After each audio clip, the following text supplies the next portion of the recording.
Bom, o tema então para apresentar essa noite é um tema que merece uma aclaração muito importante antes de eu começar. Eh, É um tema que é, sem dúvida, um dos mais difíceis para se falar hoje, porque é um tema muito sensível. hum. Eh, é um tema muito sensível mesmo. Então, não apenas por a profundidade científica que tem, vocês irão ver aqui o fruto dos estudos que eu vou apresentar, mas também pelas implicações humanas, e porque pode tocar muitas realidades íntimas de muitas das pessoas que hoje assistem aqui à palestra. Essas realidades podem ser muitas vezes dolorosas. Eh, Falar sobre a presença materna nos primeiros anos de vida de uma criança é, inevitavelmente, confrontar a estrutura moderna da sociedade, a lógica do mercado, por exemplo, que coloca uma pressão especial também na mulher para trabalhar. E, acima de tudo, os modelos de sucesso e realização que têm sido impostos às famílias. Aparentemente, eh, para ter sucesso na vida, hoje a mulher necessariamente tem que trabalhar, tem que sair de casa. Eh, por isso que eu falava, é um tema difícil de ser apresentado e é muito sensível, eh, pelas diversas realidades que nós temos. Por isso que eu quero começar essa palestra de hoje deixando uma coisa muito clara. Não é a minha intenção, em momento algum, julgar mais pais ou famílias com a apresentação. Nós sabemos que cada história é uma história única, cada realidade é marcada por contextos, limites e lutas que merecem todo respeito. Então, não é a minha intenção fazer isso. A minha intenção para fazer essa palestra é criar consciência. Existen tendencias, né, que apresentam alguns comportamentos não somente como toleráveis, mas também como benéficos para as nossas crianças. E nós iremos ver hoje, estritamente desde o ponto de vista da neurociência, da psicologia do desenvolvimento, que esses comportamentos que hoje são muito comuns, infelizmente, eles estão fazendo um dano enorme nas crianças. Então, ao fazer essa conferência, eu não quero, em momento nenhum, julgar alguém, alguma mãe, algum pai. É só criar consciência do que de fato está acontecendo na nossa sociedade. hum, E sempre apoiado desde o ponto de vista da ciência. Não é coisa que eu estou inventando, são estudos que eu vou apresentar aqui, nessa noite. Bom, aqui hoje não iremos falar unicamente de maternidade, mas de neurodesenvolvimento, que é o tema principal, de vínculo afetivo, de saúde mental, de estrutura emocional e de escolhas culturais. E como tudo isso, de fato, tem um impacto direto na alma das crianças. Como na formação da alma dos nossos filhos ou dos nossos alunos, para quem é professor, né? Então é preciso entender o que hoje a ciência nos está aportando como luz. Bom, sobre que coisas iremos falar então de forma concreta? Eu vou apresentar brevemente, porque não temos muito tempo, em, a primeira coisa, a psicologia do desenvolvimento das crianças. Isso tem a ver com o apego com a mãe, a presença ou ausência da mãe desde o ponto de vista da psicologia do desenvolvimento. Iremos ver, desde o ponto de vista da neurociência, então não já psicologia, mas neurociência, como essa presença ou ausência da mãe tem um efeito direto no cérebro em desenvolvimento. Então, não estamos falando unicamente da área psicológica, mas da área orgânica mesmo. O cérebro é modificado por conta dessa presença, ausência e experiências que nos primeiros 3 anos, de forma principal, as nossas crianças experimentam. Eh, então, temos que falar sobre cortisol, oxitocina, etc. Existe um outro ponto que eu vou apresentar muito brevemente, que é sobre a genética. Então, psicologia do desenvolvimento, primeiro ponto. Segundo, neurociência e epigenética, que será apresentado para quem não conhece, é um dos grandes avanços da medicina, as grandes novidades que nós temos. E, novamente, qual é a informação que a epigenética está dando para nós, profissionais da saúde, ou pais, ou educadores, sobre essa presença materna, a necessidade para formar um indivíduo que seja realmente sadio, em todo sentido. E, finalmente, iremos ver quais são os problemas que nós temos com a escolarização precoce, sobretudo, o uso de telas, e outros comportamentos que hoje estão de moda, né? E o que a gente pode fazer? Essa conclusão é muito importante, porque, como eu falava no início, é provável que muitas pessoas que estão assistindo essa aula, elas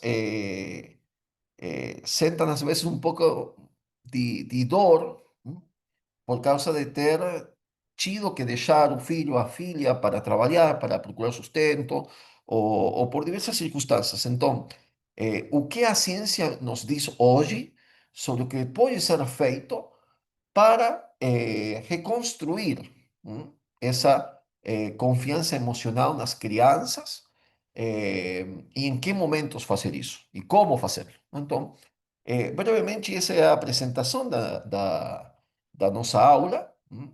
Eh, e entramos diretamente no tema, então. A primeira coisa é sobre a psicologia do desenvolvimento, é a teoria do apego e qual é o papel da mãe nos primeiros anos. Estamos, então, na área da psicologia, ainda não entramos na neurociência. Psicologia. Bom, a psicologia tem confirmado com crescente clareza aquilo que a experiência humana sempre intuiu, aquilo que, por exemplo, os romanos, os gregos, ou os antigos, podemos falar, sempre falaram que a presença constante, previsível e afetiva da mãe nos primeiros anos de vida é um elemento insubstituível no desenvolvimento da criança. Bom, nessa área da psicologia de desenvolvimento existe uma teoria, que é a mais forte, que é a teoria do apego, que eu vou apresentar brevemente aqui para vocês entenderem sobre o que ela fala. Eh, a teoria do apego foi desenvolvida pelo psiquiatra britânico John Bowlby e foi aprofundada pela psicóloga Mary Ainsworth, que é uma psicóloga canadense. E sobre que fala essa teoria do apego? Bom, parte da constatação, a teoria do apego, que o vínculo emocional entre o bebê e a sua principal figura cuidadora, vamos falar assim, porque geralmente é a mãe, mas pode ser que seja a avó, outra pessoa que fica cuidando de forma permanente aquele bebê, constitui a base neuropsicológica para o desenvolvimento da personalidade, da capacidade de confiar, de regular as emoções e de se relacionar com o mundo.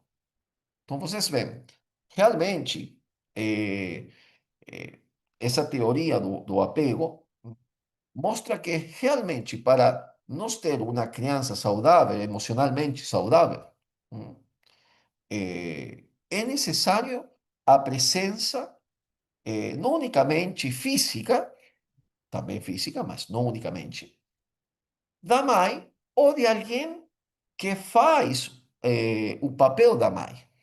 Pode ser, às vezes, como falava, a avó, né? Outras pessoas. Bom, como que funciona essa teoria? O que fala a teoria do apego? Mary Ainsworth, em um experimento que é muito famoso, né?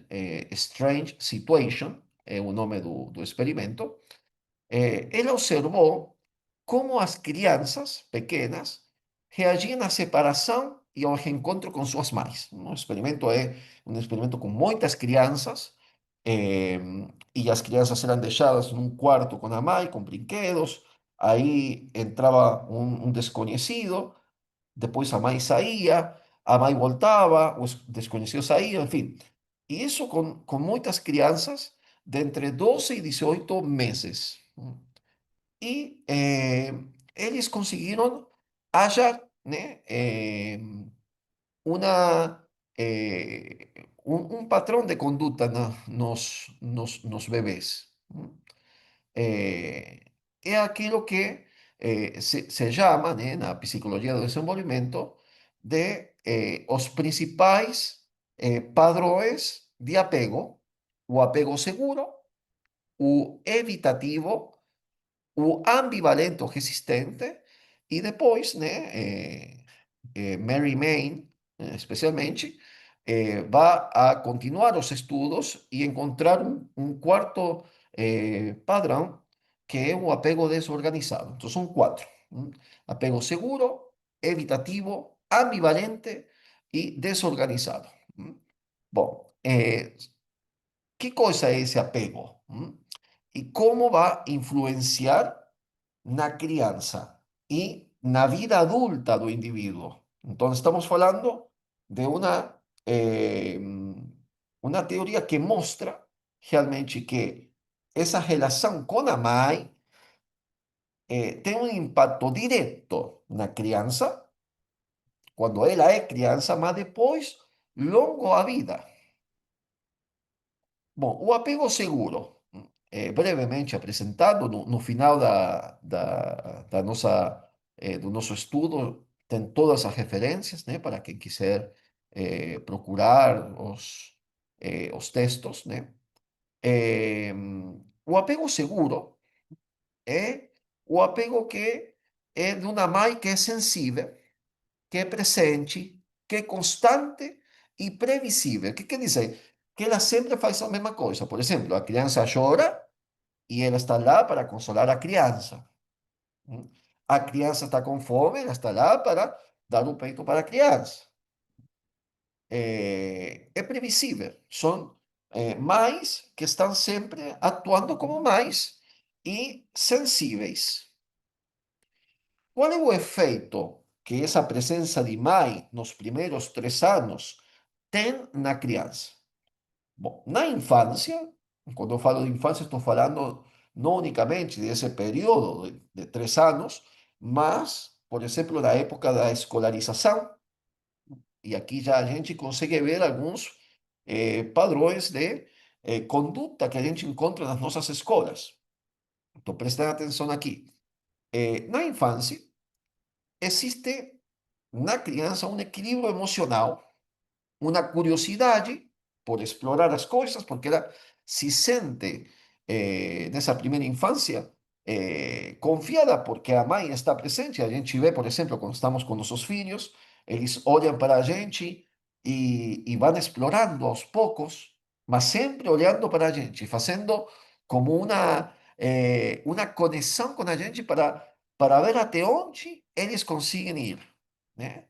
E muitas vezes a criança, nós vemos que ela vai um pouquinho longe e volta para a mãe, abraça a mãe e volta para continuar fazendo aquela exploração, né? Então, existe essa curiosidade que é própria da criança, que é uma coisa boa, e uma boa capacidade de consolo.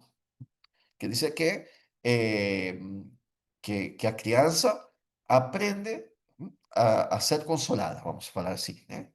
Eh, Bom, na vida adulta, que é interessante esse resultado. Quando existe um apego seguro, a presença dessa mãe, não? Como as mães das mais antigas, né? Eh, as relações afetivas são mais estáveis.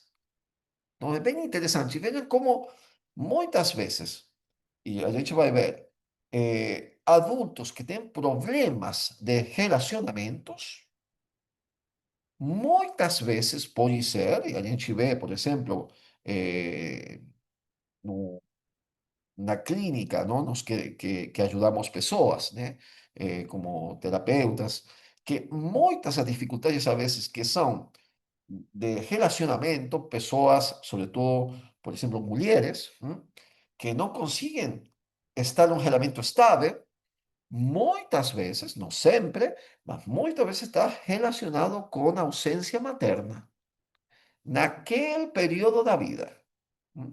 E esse estudo, que está citado aqui no final, mostra que de fato existe uma relação. Tá?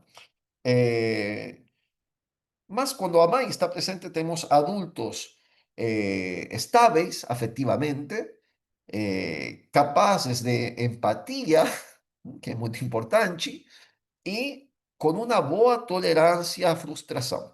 E aqui eu faço uma parênteses, porque nós temos visto nos últimos anos, por exemplo, no mercado de trabalho, uma coisa que os gerentes de empresas sempre estão falando, que muitas das pessoas mais novas têm pouca capacidade para a tolerância à frustração.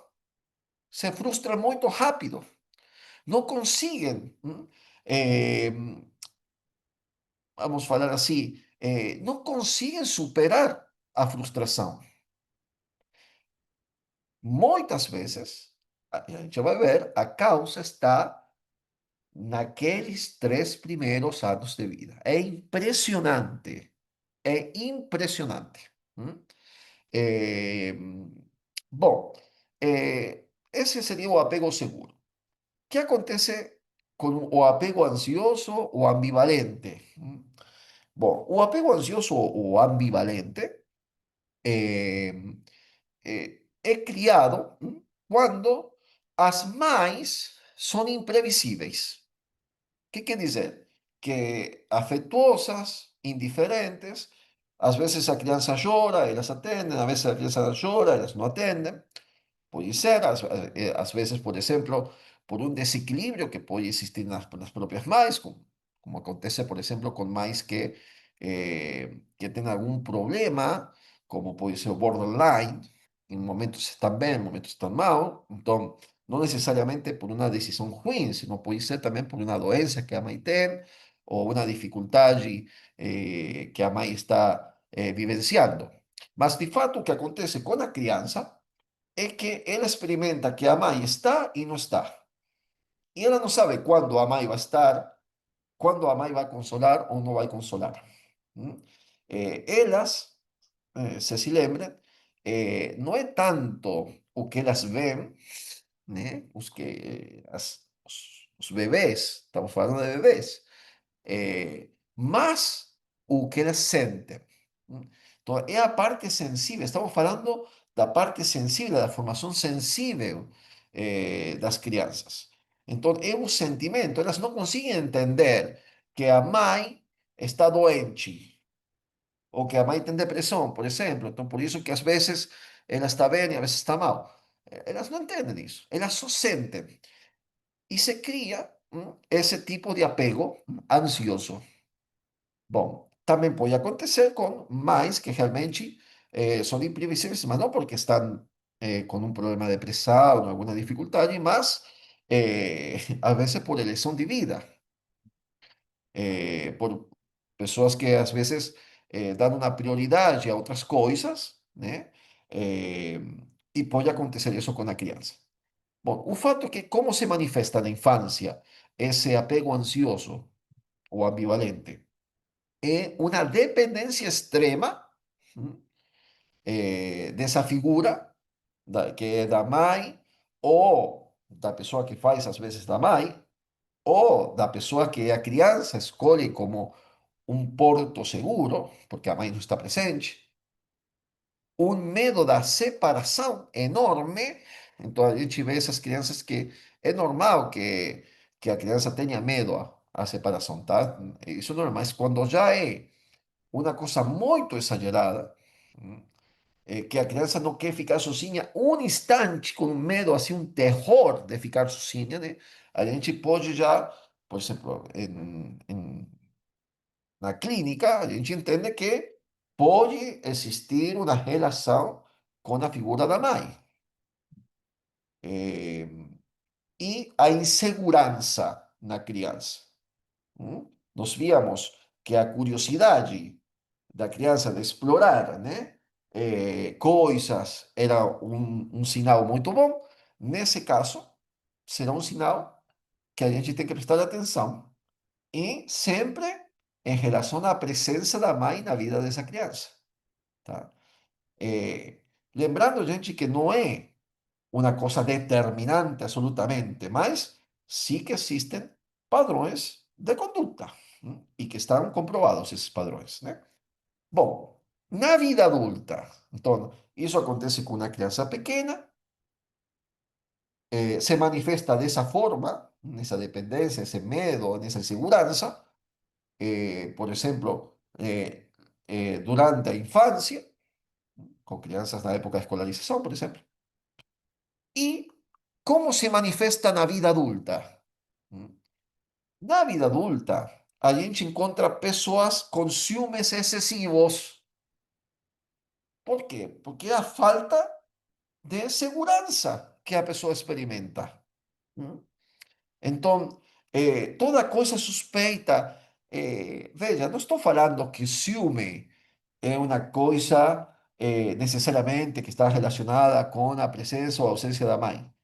Estou falando que quando a gente encontra pessoas que são ciumentas de uma forma que a gente haja quase doente, né?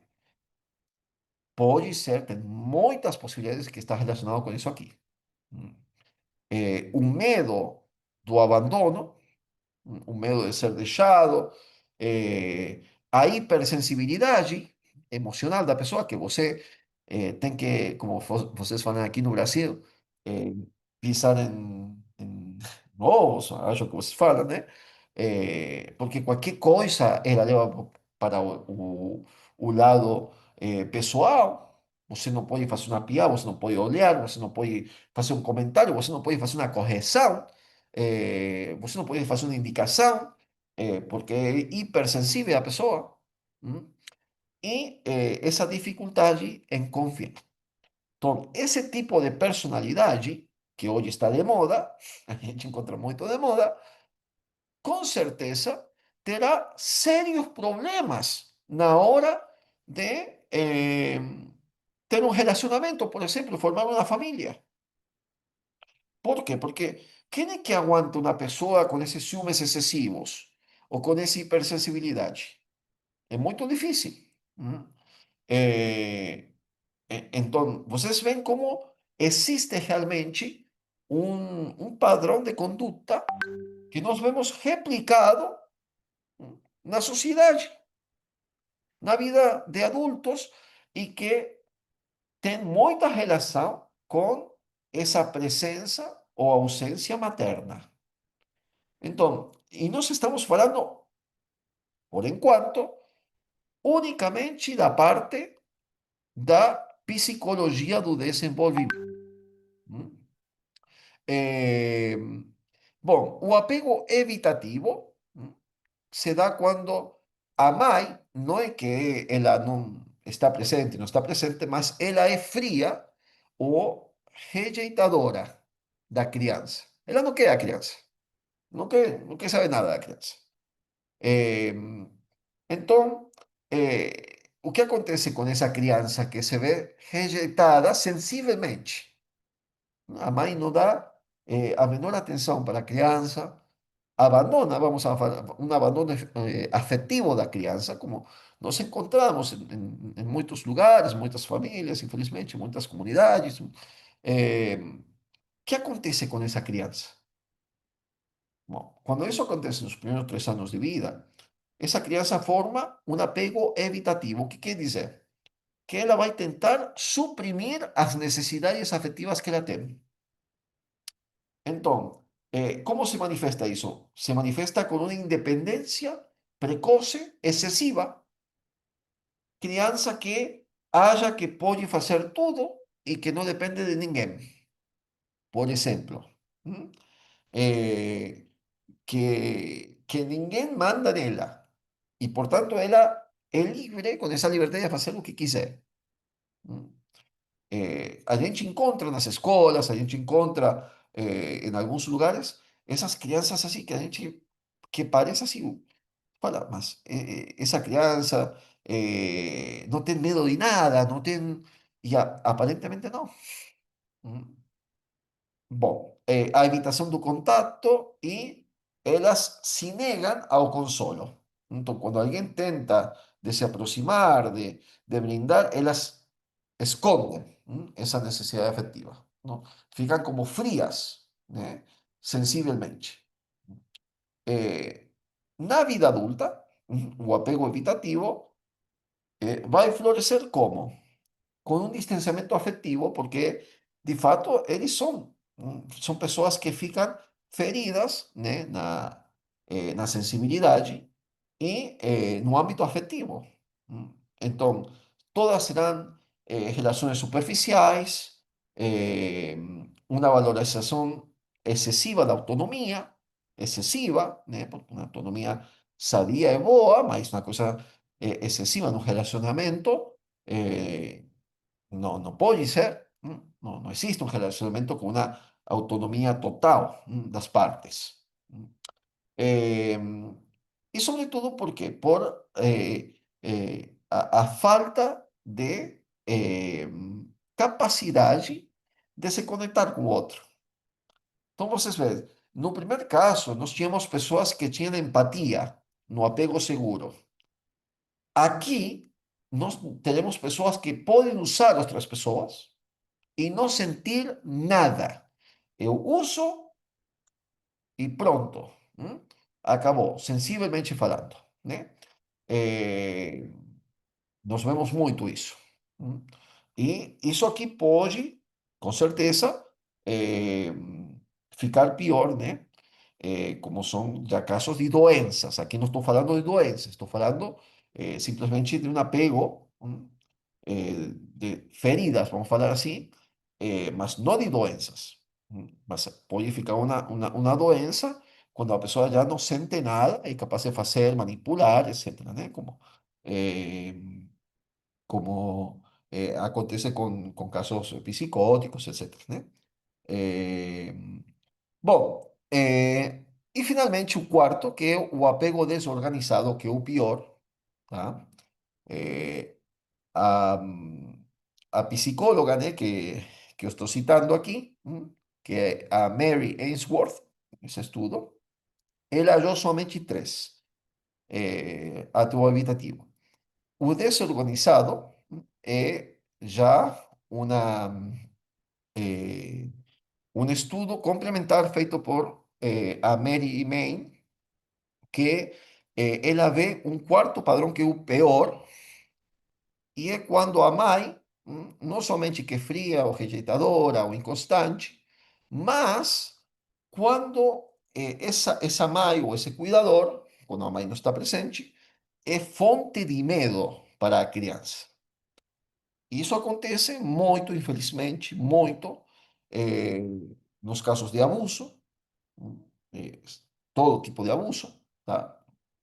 E nos casos de violência ou de extrema negligência. Uhum. Eh, Bom, como se manifesta esse apego desorganizado? Se manifesta con comportamientos contradictorios na vida da criança, con agressividade. Então, quando a gente encontra na escola uma criança que é muito agressiva, não sabemos, porque fazemos essa relação imediata, né? O que estará acontecendo na casa da criança, na família da criança. Então, é, é realmente impressionante essa relação que existe. Y en la vida adulta, ¿cómo se manifiesta eso? ¿Mm? Una crianza, por ejemplo, que apaña de una forma desproporcionada. Entende? Entonces, ella tem terror do pai, ou tem terror da mãe, porque a mãe é uma descontrolada, ¿Mm? Afectivamente descontrolada. Entonces, ese terror, ¿cómo se manifiesta y cómo marca a criança na vida adulta? Bom, eh, a gente vai encontrar pessoas com maior risco de transtornos dissociativos, com maior risco de depressão, de inestabilidade relacional, isso é uma coisa que é presente nas outras também, e desreguladas emocionalmente. ¿Mm? Capaces de até de ferir outras pessoas, né? Por pouca coisa, né? A gente, por exemplo, eu não sei se é o caso, mas eu suspeito um pouco. A gente viu nesses dias esse pai que foi e agrediu uma criança de 4 anos no palco. Bom, porque ela estava fazendo bullying no filho dele, né? Mas essa reação absolutamente desproporcionada é própria de uma pessoa que provavelmente teve uma dificuldade séria na família e provavelmente seja isso aqui que a Mary May descobriu. A gente não sabe, mas a gente sabe sim que foi uma coisa absolutamente desproporcionada, uma desregulação emocional, né? Então, vocês veem como de fato essa presença marca não somente a criança, enquanto que ela é criança, e a gente encontra isso na escola, por exemplo. Eu, como neuropsicólogo, encontro e vejo, e os professores encontram esse tipo de crianças, quanto também na vida adulta. Hum. Eh, Bom, o que acontece aqui? Existem estudos, ¿no? John Ruth y Altri, ¿no? Eh, que ven nesse quarto apego, eles têm mostrado como eh, esse apego desorganizado tem que ver com mães depressivas ou severamente depressivas, com abuso sexual, violência doméstica, como eu falei. E ele agrega, no estudo, uma coisa que é muito importante: institucionalização precoce. O que é isso? Bom, a gente pensa nos albergos para a criança, onde a criança é deixada lá, né?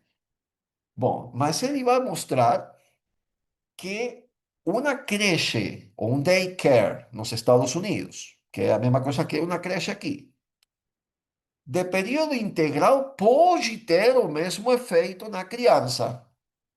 Então vejam a seriedade, hum? Eh, a ausência, outro estudo do ano 2005, Struth, a ausência de um apego seguro ativa no cérebro da criança alarme. E o que acontece com esse cérebro dessa criança? Essa criancinha pequena, né? Hipervigilância, irritabilidade, dificuldades de aprendizado, comportamentos impulsivos, Todas coisas que depois, muitas vezes, são confundidos com TDAH na escola. Então, a gente tem visto, nos últimos anos, um crescimento de diagnóstico de TDAH nas crianças que é absurdo. O que dizer disso? Bom, vamos a falar um pouquinho sobre isso, mas pode ser, né? Porque pode ser ter uma relação, mas muitas vezes não é, e tem a ver com esse apego desorganizado. Mas está relacionado, de fato. Eh, bom, por que que eu falo isso? Porque é importante entender que, às vezes, esses comportamentos que parecem muito TDAH não são problemas na criança, eh, um problema neurológico, como é no caso do TDAH, quando a criança nasceu com esse problema, eh, sino que um problema de desorganização emocional precoce. Então, o remédio que você dá é diferente. ¿M? En un caso, aquí se tende a dar muita medicina para a criança, infelizmente, porque existem outros meios, né? Mas é bem comum que a criança seja medicada, não, pelo psiquiatra ou às vezes até pelo médico da criança. Mas talvez se o problema está lá, o que a gente tem que trabalhar é o problema do emocional da criança. E esse é o relacionamento com a mãe. Bom,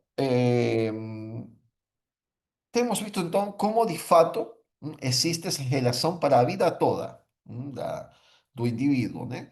E que tudo isso começa quando? Nos 3 primeiros anos de vida e a presença da mãe.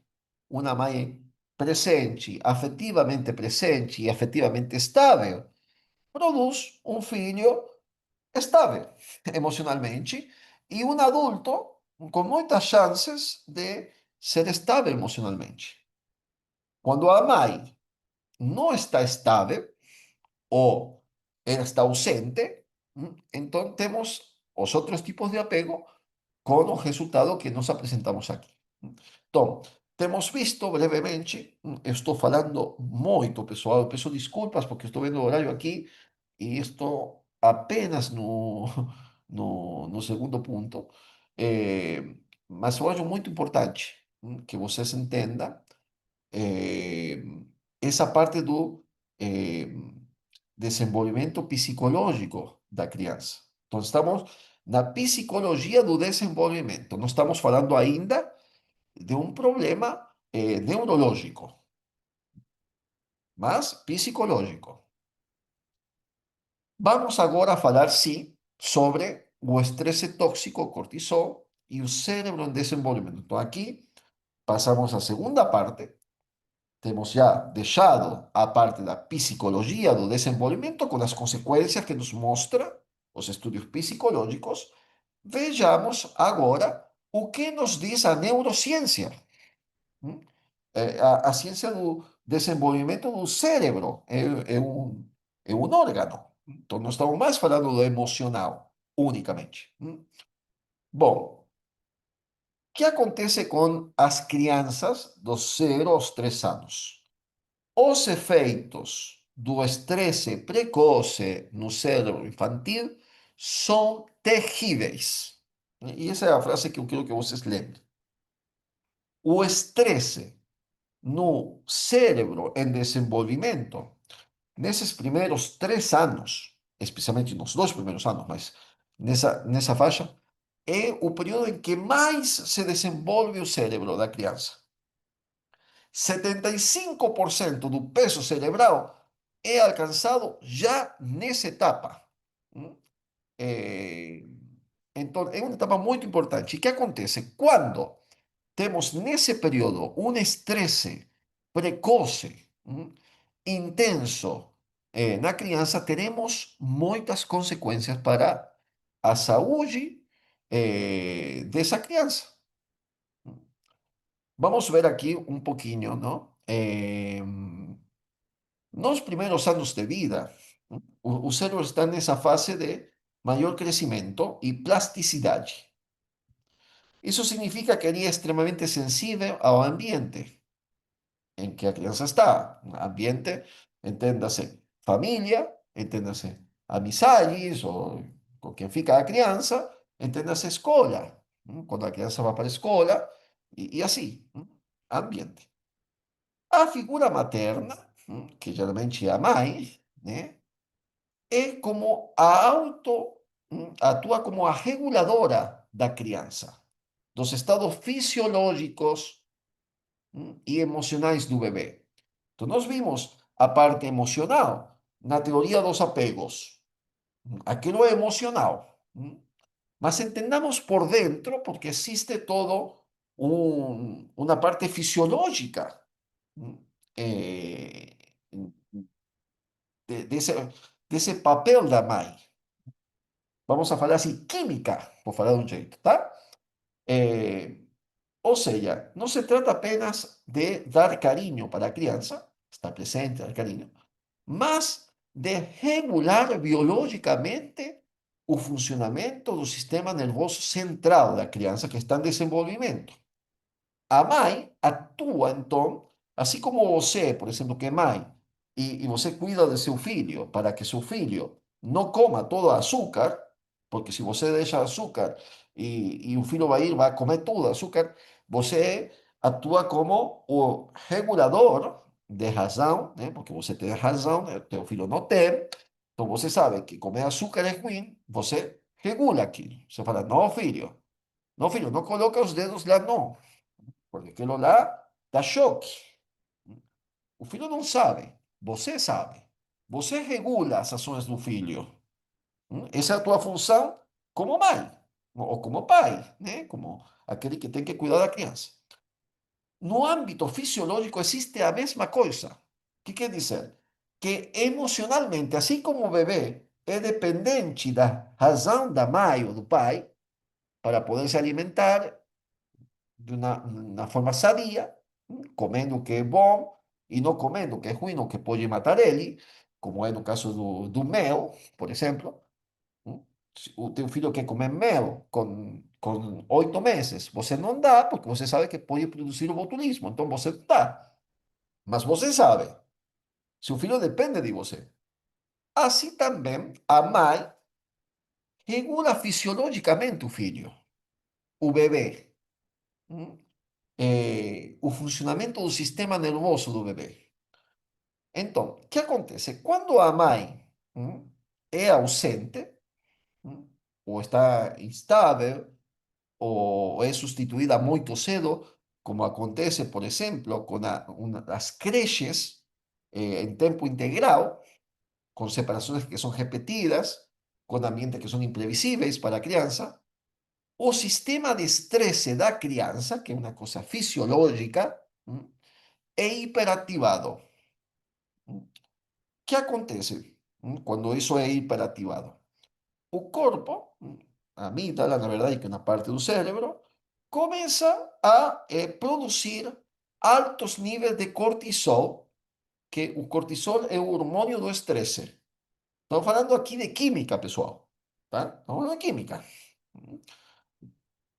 Como se a criança estivesse constantemente em estado de ameaça. O cortisol é útil para a gente, porque quando a gente está sob estresse, é o cortisol que te ativa e te dá força para você fazer aquilo que tem que fazer, entende? Para ficar alerta perante uma situação. Então, é útil o cortisol, não é que é ruim o cortisol. Mas acontece que a criança começa a produzir cortisol em grandes quantidades. Grandes quantidades. Então, fica desregulada essa produção de cortisol.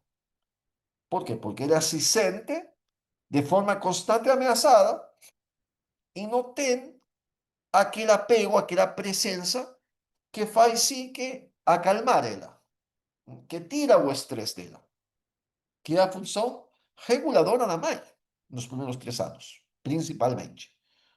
Bom, isso é o que se chama estresse tóxico, quando o cortisol sube em grandes quantidades, né?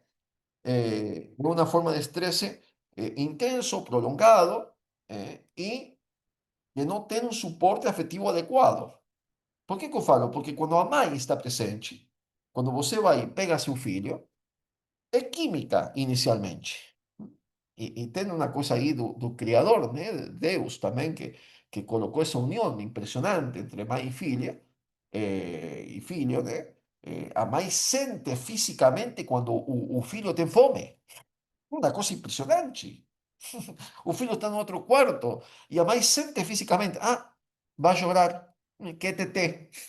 É incrível a conexão emocional que existe entre uma mãe e um filho. É impressionante.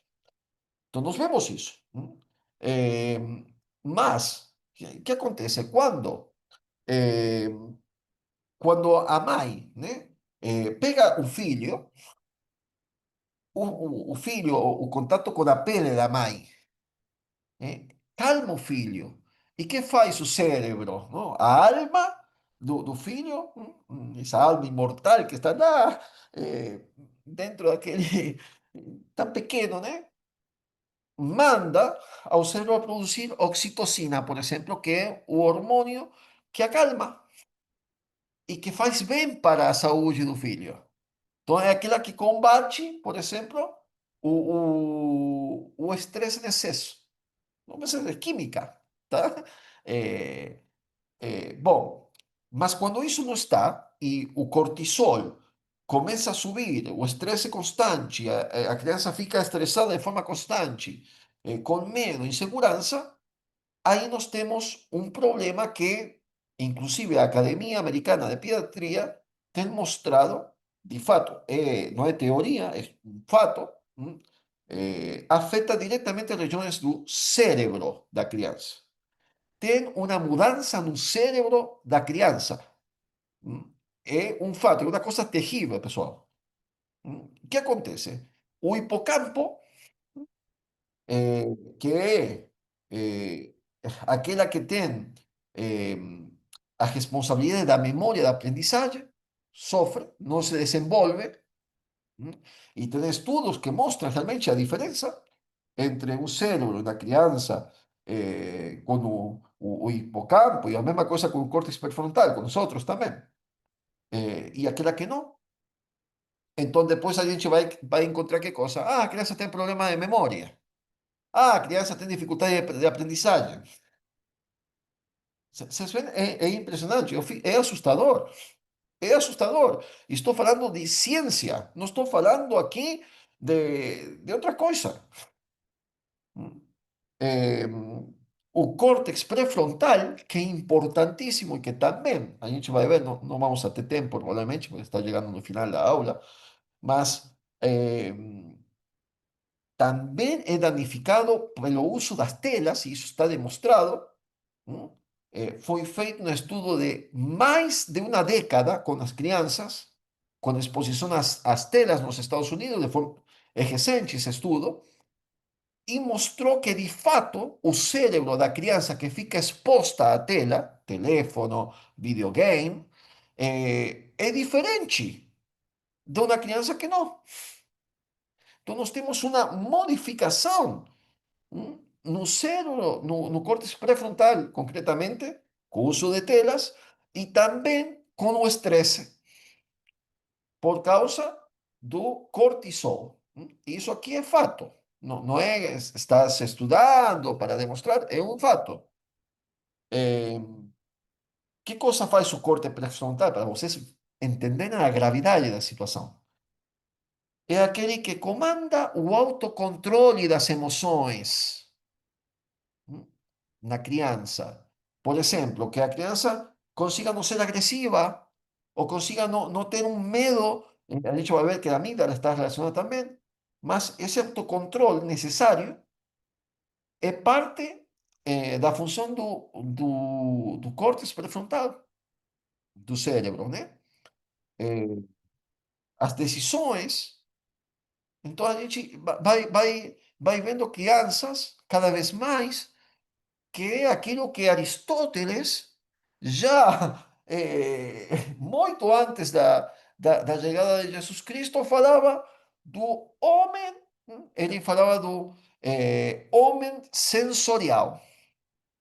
É aquele que não transcende, não usa a razão, que parece não se interessar por nada, que parece não ter uma curiosidade por nada e não tomar decisões. Isso, pessoal, é uma descrição de Aristóteles, eh, feita muitos séculos atrás e que vem a ser confirmada hoje pela ciência quando fala que o córtex pré-frontal se vê de fato danejado por conta do cortisol. A criança não tem autocontrole, não tem atenção. E aqui nos encontramos uma coisa relacionada diretamente com o TDAH, porque o TDAH é um síndrome precisamente da criança que não consegue prestar atenção, que não consegue memorizar e que não consegue controlar as emoções, porque de fato essa hiperatividade é por conta disso. A amígdala também se vê afetada e é aquela eh, que ajuda, né, também no autocontrole emocional, na regulagem emocional e de forma particular no medo. Portanto, não é à toa que a gente vê hoje, nas gerações mais novas, que têm crescido sem a presença materna, que têm sido educadas, por exemplo, numa creche, tempo integral, uma predisposição maior à ansiedade, porque a ansiedade é o transtorno do medo, do medo. E isso tem uma relação, muitas vezes direta, não sempre, mas muitas vezes, com essa situação que eu estou descrevendo aqui, não já no âmbito psicológico, mas no âmbito da neurociência. Então, vocês veem, é terrível. Bruce Perry, ele demonstrou que esse estresse crônico faz com que as crianças tenham maior risco de desenvolver dificuldade de atenção e concentração, impulsividade, irritabilidade, agitação, agressividade, retraimento social, problemas de linguagem e de aprendizagem. Então a gente está mandando os nossos filhos, às vezes, na escola, porque temos esse mito que a creche é uma coisa muito boa para os bebês, para eles se desenvolverem, e estamos fazendo o contrário. Estamos fazendo tudo o contrário. A creche não é boa para bebês, é boa para nós que temos que trabalhar às vezes. É uma coisa confortável para a gente, mas não para o bebê. É um mito. Bom, e isso está relacionado, como existen estudos, né, de Lupien y otros, que directamente que esa mudança no córtex prefrontal das crianças são muito semelhantes às observadas nas crianças com TDAH. Portanto, existe uma correlação impressionante. Bom, infelizmente, eu falei aqui que a gente ia fazer uma hora e vamos manter isso, né? Eh, eu não vou conseguir falar da epigenética, é uma coisa fantástica. Talvez em outra aula a gente vê de marcar para continuar com esse tema importantíssimo e outras coisas como TDAH, autismo, eh, depressão, enfim. Vamos a simplesmente resolver aqui eh, o ponto, né? Que é o central. O que estamos fazendo com os nossos filhos, com os nossos alunos? O que está fazendo a sociedade? E eu vou falar, eu sou argentino, mas sou casado com brasileiro, e os meus filhos são brasileiros, né? O que estamos fazendo como povo brasileiro com as nossas crianças? Nós temos uma política pública que está ignorando totalmente esses dados científicos. Nós temos uma sociedade que acha que é bom para a criança e para a creche integral. Então, nós vemos que essa ausência da mamãe é terrível na vida da criança. E ao mesmo tempo entendemos que tem mulheres que não têm assim, você fala, e que vai fazer, que posso fazer para resolver essa situação? Hum. Mas assim, é importante a gente abrir os olhos e iluminar outras pessoas sobre essa situação. Nós estamos criando uma sociedade com disposição para doenças cerebrais, mentais, emocionais. E a gente vai vendo cada vez mais isso. Essa é a explicação que a gente tem do que a gente vê hoje que não veía antes e que ficamos admirados. Tem que ver. E se a gente vai na parte central, é a falta de estrutura familiar. É a família que está realmente em crise. ¿Por quê? Porque a mãe tem esse rol tão importante, mas ela recebe a pressão para ter que trabalhar. O pai, por exemplo, muitas vezes é um pai que não é presente, ou que está presente, mas pressiona a mãe para ganhar um pouquinho mais de dinheiro, para depois. Assim, não podemos julgar a situação de cada um, mas é um fato. É um fato. O que estamos fazendo com os nossos filhos? Mm. Temos que abrir os olhos. Abrir os olhos e abrir os olhos de outras pessoas. Né? Eh, assim, dói na alma ver a situação dessas almas que Deus nos confiou, não? Como a gente, o que a gente tem que fazer com elas, e a responsabilidade que nós temos. O pai tem que dar toda essa, tentar de dar aquela presença para que a mãe consiga ser mãe.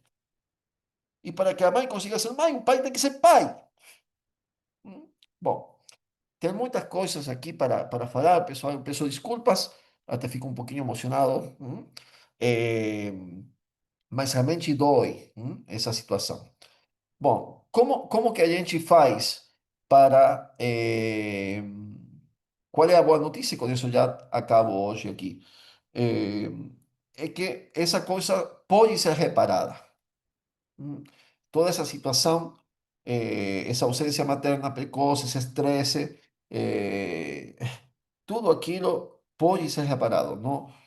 Enquanto que a gente ainda tem os nossos filhos, enquanto a gente ainda tem uma figura, não? Para dar aos nossos filhos, eh, pode ser reparada desde que exista uma presença afetiva materna, esse vínculo pode de fato ser reconstruído, não unicamente do ponto de vista da psicologia clínica, né? Mas também da neurociência. Os dois nisso convergem, que o relacionamento seguros e constante tem poder terapêutico e reparador para as crianças.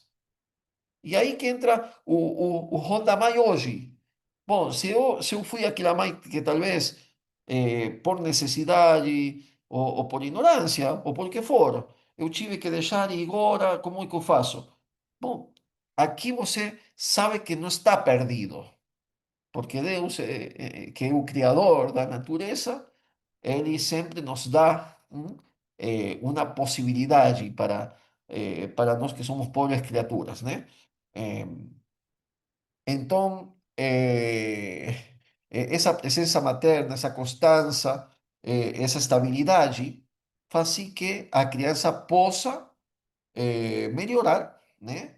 Não unicamente a nível cerebral, então muitas vezes, por exemplo, um problema de TDAH ou similar ao TDAH, a gente consegue reconstruir ajudando a família. É o que eu faço como terapeuta, por exemplo. Hum. Eu ajudo a criança, mas eu sei que a dificuldade não é da criança, é da mãe, é do pai. É, então a gente precisa fazer isso para reconstruir a família e que a criança seja uma criança sadia, né? Como Deus quer que ela seja. Eh, acabo, simplesmente, o texto vai estar disponível para quem quiser, né? Todo o texto da conferência, eh, com uma frase de São Tomás de Aquino, um grande, porque tudo isso que sempre a pedagogia cristã sempre falou, São Tomás de Aquino, que é o maior dos filósofos e teólogos, né?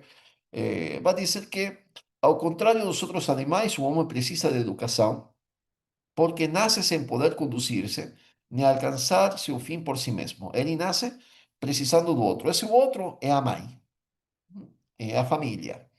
Por isso que a família é, como o mesmo Santo Tomás o chama, um útero espiritual. Assim como a criança precisa do útero da mãe para se desenvolver, no útero materno, inicialmente, ela não sai pronta. Ela não chega pronta. Os outros animais saem pronto do ventre da mãe.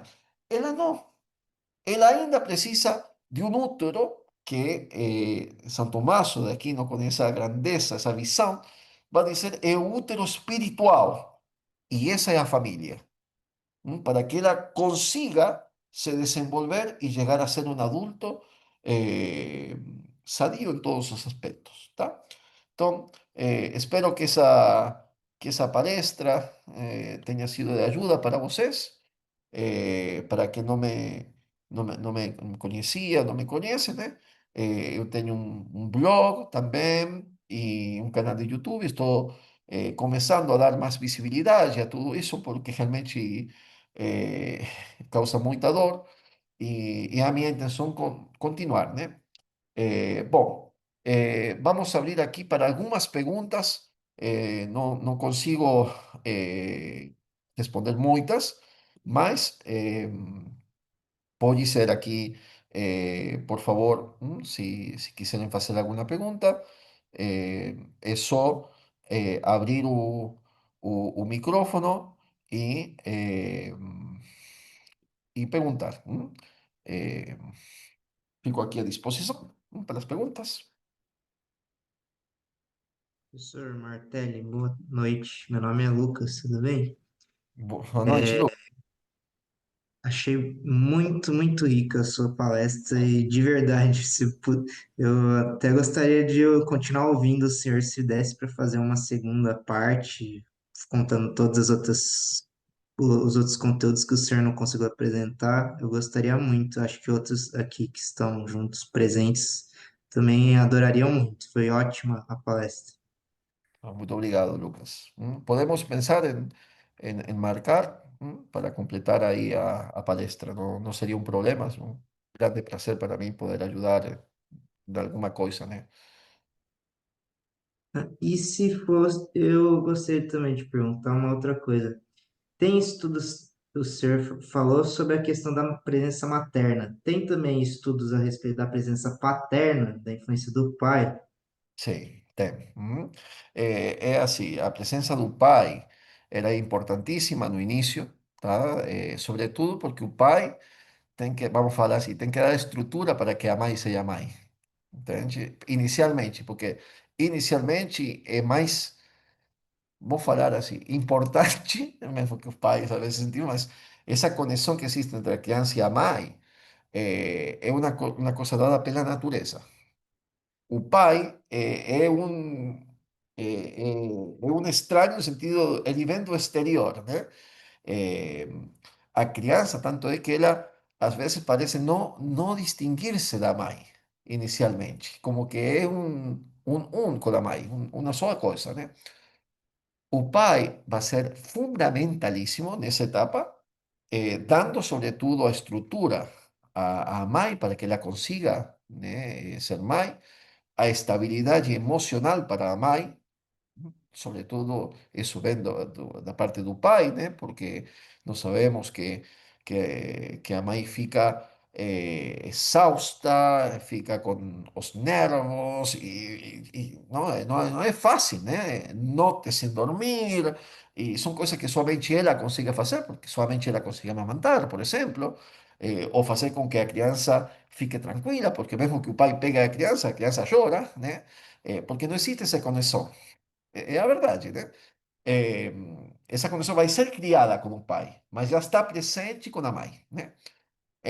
Então, o pai tem essa presença por detrás de tudo, né? Que é o que sempre eu volto a falar, a tradição greco-romana, cristã, tem falado sobre a figura do homem, né? Que é aquela de proteger, de dar estabilidade, né? de proveer, ¿no?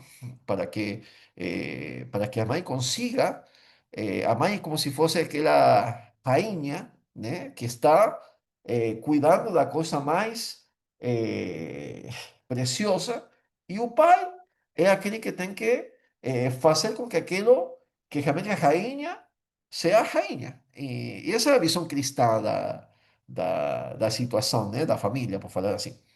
Então, no caso dos romanos, vou dar um exemplo da educação romana, eh, o filho ficava com a mãe de forma constante, até os 7 anos. Até os 7 anos de forma constante, assim, permanente com a mãe, o tempo todo, né? Era a mãe que criava, que educava, que, que contava as histórias, que criava, né? A gente pode falar depois sobre o desenvolvimento que acontece na alma da criança, que criava o espírito, por falar assim, de reconhecer como romano o que a família tinha feito, criava a personalidade, vamos falar assim. É como que as mães infundem a personalidade na criança, olhando, falando, el ego, que a gente fala na psicologia, né? Quando chama a criança como um outro, vai criando isso na criança, né? Eh, mas a partir dos 7 anos, o pai é quem pegava a criança e começava a educação da criança o tempo todo presente, com a criança, levando a criança para o trabalho, levando a criança para o foro, fazendo com que a criança fosse exposta um pouco mais a situações de risco, evidentemente de forma prudencial, eh, mas essa era a figura do pai. hum. E isso passou para a nossa civilização, né? E assim que se formou o Ocidente, com essa mentalidade, né? Então, isso aí cria homens e mulheres fortes, homens e mulheres fortes, que é o que a gente não tem, não tem. Hum? Nós estamos todos fragilizados, de um jeito ou de outro, todos. E é preciso fazer um trabalho impressionante. Bom, então, o pai tem essa figura importantíssima, só que aqui não é o protagonista principal. Aqui o protagonista principal é a mãe. hum? E ele é quem está detrás, fazendo com que tudo possa acontecer. Essa é a função dele aqui. Depois ele vai ter um rol mais principal. Ele tem, por exemplo, nessa parte da oxitocina, dos hormônios da criança, por exemplo, cada vez que o pai vai e faz coisa da criança, sabe? Ajuda ao desenvolvimento, vai criando uma relação. Não é que é ausente, não é isso. Só que o principal, o pai pode ir para trabalhar, mas a mãe, a criança não vai ficar estressada se o pai for para o trabalho. Vai chorar um pouquinho inicialmente, mas pronto. Depois vai continuar com a mãe lá. Mas se você tira a mãe, é impressionante. Hum? Então, acho que respondi, Lucas, né? Mais ou menos. Professor fala um pouquinho demais. Eu gosto muito de falar. Peço desculpas, né? Mas, eh, bom, tem mais alguma pergunta, alguma dúvida? Sim, Viviane. Professor, boa noite. Boa noite. É, eu achei muito rica também a sua formação, porque eu estou estudando psicologia, estou fazendo uma pós-graduação em psicologia atomista, né? E eu achei muito interessante, porque quando o senhor fala do estresse excessivo e do TDAH, o senhor falando, eu fui analisando questões de algumas queixas de mães, falando dos seus filhos na questão do TDAH. E muitas delas têm muita dificuldade do afetivo, do início, assim, de estar com o filho, e realmente foram para as creches muito cedo, né? E eu achei muito interessante isso. E, assim, a minha dúvida só fica assim, é quase que certo que isso aconteça. Eu lembro que o senhor falou nas aulas, assim, que a probabilidade maior, né? O senhor nunca afirmou 100%. mas o TDAH, então, ele está mais relacionado a esse estresse excessivo, ou acontece também que algumas questões químicas mesmo, da questão biológica, algum problema mesmo que é má formação, que passou de pai para filho, que isso acontece que nem dislexia, por exemplo, outras Uhum. situações nesse sentido, né? E o senhor falou uma coisa interessante também que eu fiquei pensando. Realmente, hoje temos um índice muito alto de TDAH, né? E faz sentido, porque hoje a maioria das mães é muito ausente, né? Eu também estudei um pouquinho do livro da A Mulher e a Graça Natural e a Graça Sobrenatural de Edith Stein, e lá fala da importância da mãe, né? Que ela é aquela que ela na questão natural, né? Que a mãe é aquela que se doa, né? Por isso que é a mãe e não o pai, né? Porque ela recebe esse dom de Deus, né? Eu achei muito interessante tudo isso que o senhor falou. Muito obrigada, viu? Não sei se deu para entender. Sim, Daniel, muito obrigado aí pela contribuição. De fato, existe, e é um ponto que eu não consegui desenvolver, que é a epigenética. A epigenética era uma coisa fantástica, fantástica, que foi uma descoberta recente, né, da genética, e é que nós não estamos determinados pelos nossos genes. Nós recebemos, por exemplo, no caso de TDAH ou de outros problemas, né, de saúde ou qualquer coisa, né? Eh, Isso eu posso modificar. Não posso modificar o DNA na sua estrutura, mas eu posso sim modificar acidentalmente isso. E isso se chama epigenética. Então, seria assim, como o teu DNA, ele é como um livro de receitas de cozinha. Lá você tem todas as receitas que são os genes, né? Bom, quem decide que receita se faz é um processo que é conhecido como epigenética. Então, por exemplo, se no teu livro você tem, seja por parte da família, tá? Eh, uma predisposição genética para o TDAH e você encontra um ambiente favorável ao teu desenvolvimento, talvez você não tenha TDAH. É bem provável que você não vai ter TDAH, entende? Agora, se você tem uma predisposição genética, você tem um gene lá, que está lá no teu DNA, e você encontra um ambiente que não é o ambiente adequado, esse gene pode se ativar, entende? Então, a epigenética estuda isso, que é uma coisa incrível, é um processo químico, tá? Porque estamos falando de ácidos. Eh, Mas esses ácidos, né, vão, por falar assim, mostrando que gen vai ser ativado e que gen vai ser apagado. E em que momento. Então, é impressionante porque isso pode passar para as outras gerações. Entende? Isso que é uma coisa incrível. Então, você pode formar pessoas com uma tendência, porque estamos falando sempre de tendências, né? Não somos, nós temos essa liberdade que é o que nos faz semelhantes a Deus, e que precisamente faz com que podamos essas escolhas que não podemos quebrar esses padrões muitas vezes, né? Por causa da escolha, por causa da graça de Deus, né? Eh, então a gente pode, não está determinado, ninguém está determinado a nada, né? Agora, se existe uma tendência, e, então, a epigenética faz isso. Então, quando o ambiente é desfavorável, alguns genes podem se ativar que são os ruins para você, porque estão lá no teu DNA, entende?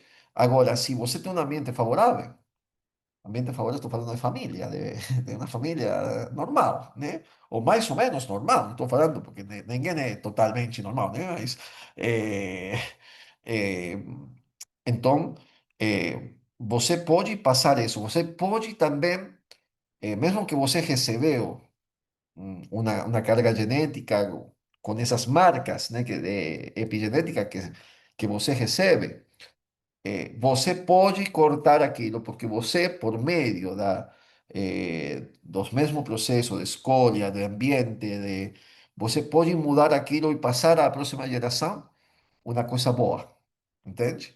E isso está estudado, é uma coisa incrível. Hum? Eh, então, é fantástico, né? Ou a gente pode formar uma geração de pessoas que são perturbadas de alguma forma, ou de pessoas que têm uma condição, uma inclinação melhor, vamos falar assim, né? Geneticamente falando. E isso é epigenética, é ciência pura, gente. Isso aqui não é ocultismo, não é coisa estranha, né?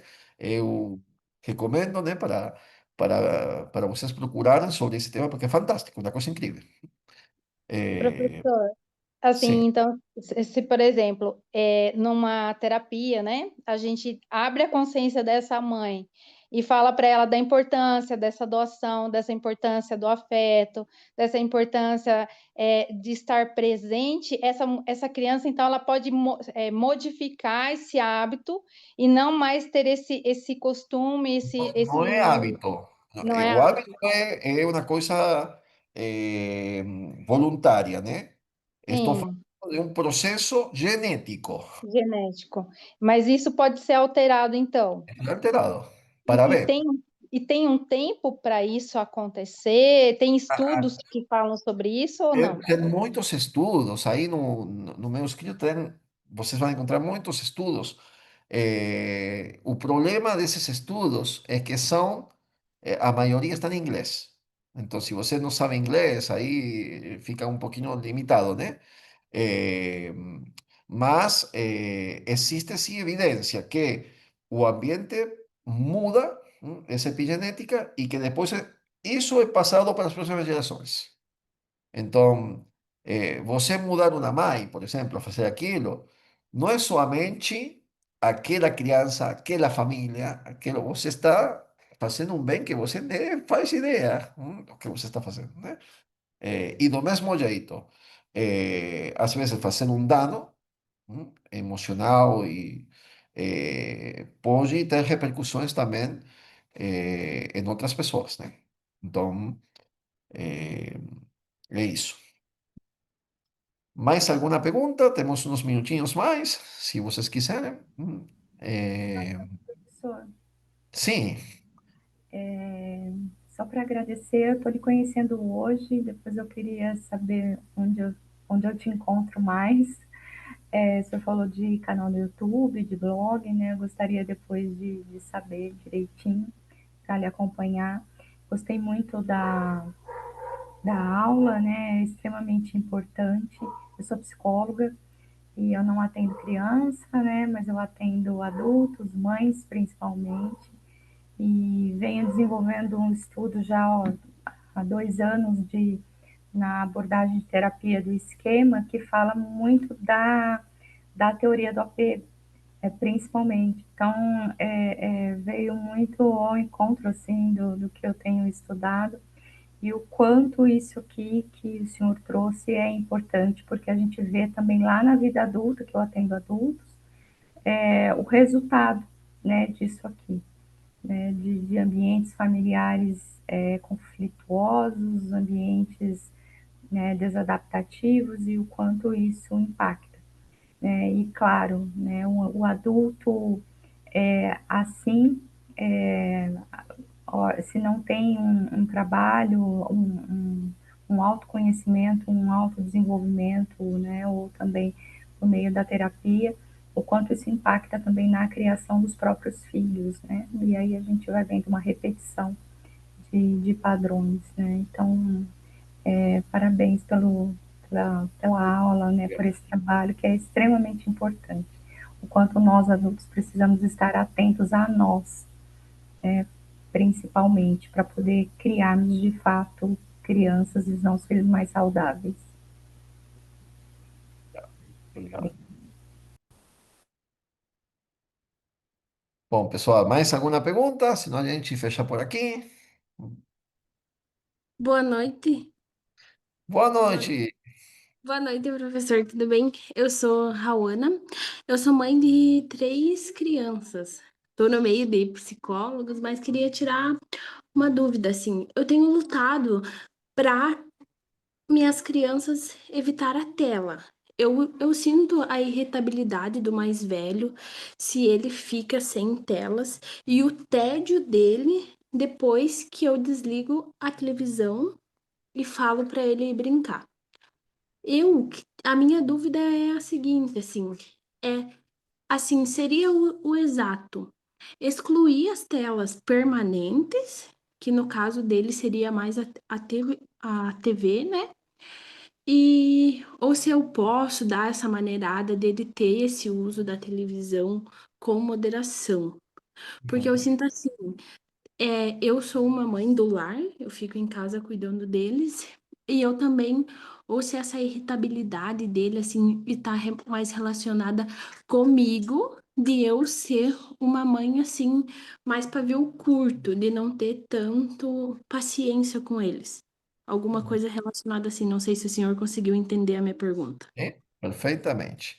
Eh, Veja, então, Hawana, né? Estou pronunciando corretamente? Raona, é isso mesmo, Bom, corretamente. é assim, eu vou falar desde o ponto de vista médico, tá? Sim, Então, a Academia de Pediatria Americana, ela recomenda até os 18 meses, zero telas.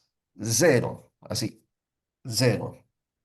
E até os 5 anos, no máximo 1 hora, né? sim, A partir dessa... eh, eh, isso que fala a Academia Americana, tá? Tô dando assim supervisado e tudo, né? O que eu acho? Infelizmente, hoje, eh, as telas, os cartões, acho que você fala, como desenhos animados, né? Não são mais como era na nossa época. Eles estão feitos de um jeito que realmente sobreestimulam as crianças. Então, existe realmente uma sobreestimulação, né? Eh, então, eu acho que o melhor é zero telas. Zero telas. E se alguma vez em família, alguma coisa assim, a gente tem que ter um bom senso também nisso, né? No sentido que eh, se você, por exemplo, coloca seu filho a falar no telefone com a avó que está em outro lugar, não vai acontecer nada, né? Não é que vai ficar. O problema é a sobreestimulação. Então, esse é o problema das telas hoje. E a facilidade que têm as crianças eh, a ter acesso a isso, né? Então, é muita exposição, é muito movimento, muitas cor, sons, de uma forma, feita de uma forma que eles ficam sobreestimulados. Então, o melhor é, Juan, assim, eu diria para você, tentar de fazer um detox, né, dos maiores, os poucos, né? Usar o bom senso, em que sentido a gente vai assistir uma coisa em família, muito bom, né? O que a gente tem que evitar, e que é muito difícil para a gente, tá? Eu reconheço, eu tenho também filhos, eu sei como é que é, né? É utilizar a tela como se fosse uma chupeta eletrônica, né? Então, você precisa de tempo, você dá a tela para você fazer alguma coisa, né? Eh, e isso aí vai gerar uma dependência, né? Então, a minha recomendação é assim, está o que fala a Academia de Pediatria, né, que eu falei para você, e o que eu acho, tá? Eh, Supervisão, bom senso, no sentido que assistir alguma coisa em família, pode ser uma coisa boa, momento de família, legal, né? Mas sempre sabendo, né, que quanto menos, melhor. Essa seria a lei. Quanto menos, melhor. Eh, Prova a substituir isso com talvez com música, sem tela, né? A música, né? Às vezes ajuda. eh, eh, Mas o melhor seria isso, propriamente. Aí você vê como você consegue, né, fazer isso, porque aí cada caso, né, cada casa é um mundo, né? Então, mas a recomendação é isso aí, tá bom? Tá bom, doutor. Muito obrigada. Adorei, assim, a sua resposta. Adorei a live. Deus abençoe. Até a próxima. É, muito legal. Bom, bom, pessoal, antes de acabar essa live, não sei como se chama, não sou muito tecnológico, estou começando, pessoal, assim, nunca fiz essas coisas assim, não. Mas eh, eu queria convidar vocês, né? A gente vai ter um curso, hum, eh, na verdade são dois cursos, eu vou, aqui no grupo eu vou colocar depois as informações, então não saiam do grupo para receber essas informações. Na semana que vem, a gente vai começar com um curso sobre o método preventivo de Dom Bosco. ¿M? É uma coisa, são 15 aulas que vão ser ministradas por mim, não foi pedido de um padre católico que pediu, mas é uma coisa educacional, né? Esse método que ajuda não somente na escola, mas também na família, quando aplicado. Essa presença, enfim, para quem tiver interesse, né, eu vou colocar as informações aqui no nosso grupo de WhatsApp e teremos também umas aulas sobre desenvolvimento, um curso que é sobre neurociência, educação e virtude, a educação das crianças até a adolescência, por períodos 3 até os 3 anos, dos 3 aos 5 anos, dos 5 aos 7 anos, e assim, né? São 15 aulas, um pouquinho, não me lembro agora se são 15 ou 20 aulas, para ser sincero, mas tudo bem. Eh, os cursos que eu estou fazendo, comecei a fazer esses cursos há pouco tempo também, e eu gosto de fazer a live, assim de como a gente está fazendo aqui, porque eu gosto de responder as perguntas, tá? Eh, Talvez no futuro eu vou gravar um curso e deixar lá, mas é uma coisa que não está muito presente na minha mente hoje. Mas eh, para quem tiver interesse, eh, essas informações vão ser postadas aqui no grupo, então, e eu agradeceria muito se vocês conseguem convidar pessoas. Aqui no grupo também eu vou colocar essa aula, vai ficar gravada no meu canal de YouTube, vou colocar aqui o, para que vocês consigam mandar para outras pessoas, né? E tentar, bom, de criar consciência. É o que a gente quer fazer pelo bem das nossas crianças, né? Da sociedade, não? Como a gente quer. Bom, Lucas, Desculpe, professor. E nesse curso de neurociência que o senhor está propondo aqui para nós, também o senhor vai abordar essa parte epigenética? sim, brevemente, porque não é o foco, né? E eu não sou especialista essa não é a minha área de atuação, né? Eu conheço porque parte, não, eh, toca algum aspecto do que eu faço, eh, mas não vai ser um curso de epigenética, né? Porque isso aí é para um médico especialista. Mas a gente vai falar sim e, sobre tudo isso, entender qual é o desenvolvimento da criança e quais são os hábitos que nós precisamos criar nas crianças segundo a idade das crianças, o desenvolvimento das. Então, hábitos saudáveis, vou dar um exemplo, por exemplo, nas criancinhas pequenas. Existem estudos, né, que mostram que hay tendencias na natureza en esas crianças, ¿no?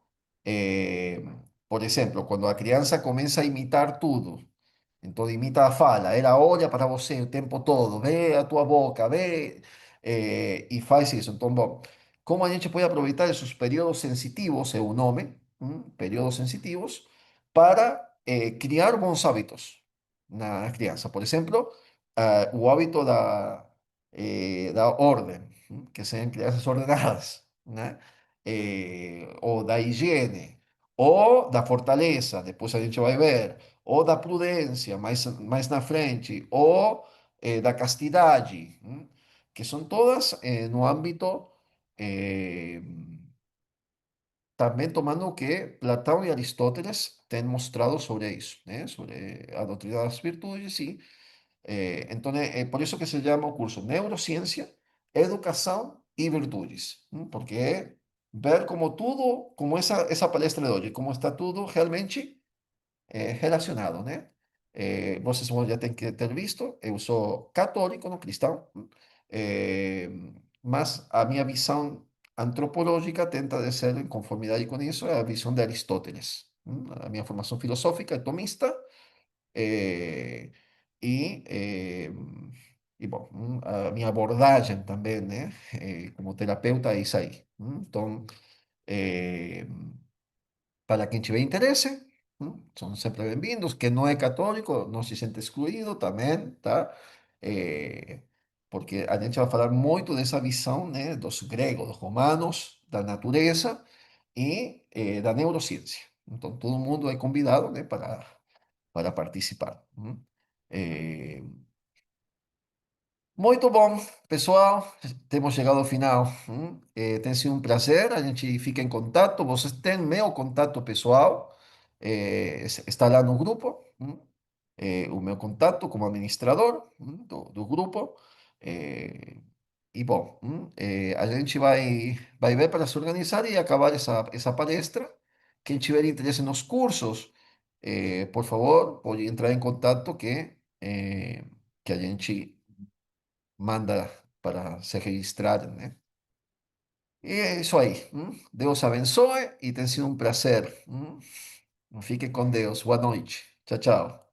Boa noite, obrigado, professor. Boa noite. Com Deus, professor. Obrigado.